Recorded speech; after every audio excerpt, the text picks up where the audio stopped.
മീൻചട്ടിയോ? Yes, ഇന്ന് നമുക്ക് മീൻചട്ടിയിൽ ഇത്രയും മീൻ മിച്ചം വന്നു.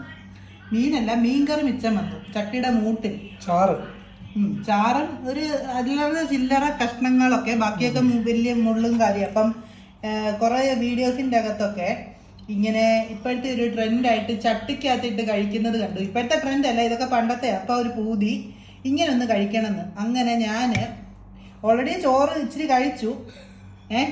പിന്നെ ഇത് ഇങ്ങനെ മിച്ചം വന്നപ്പം ഒന്ന് ചട്ടിയിലിട്ട് കഴിക്കണമെന്നൊരു മോഹം. എന്നാ അതായിക്കോട്ടെ എന്ന് വിചാരിച്ചു. ചട്ടിച്ചോറ്. ചട്ടിച്ചോറ്. പക്ഷേ ഉണ്ടല്ലോ, നിങ്ങൾ കണ്ടിട്ട് ഇത്രയും വലിയ ചട്ടി കണ്ടിട്ട് നിങ്ങൾ വിചാരിക്കരുത് ഇത് എന്നാ വലിയൊരു ചട്ടിയാണ്. കാരണം ഇത് നമ്മുടെ ഒരു 2-3 കിലോ ഒക്കെ വരുന്ന മീൻകറി ഉണ്ടാക്കാനുള്ള ചട്ടിയായത് കേട്ടോ. ഇപ്പം നമ്മൾ കഴിഞ്ഞ ദിവസത്തെ ഹോളിൻ്റെ അകത്ത് നല്ല മലബാർ ത്രിവേലി പാര മേടിച്ചായിരുന്നു. അപ്പം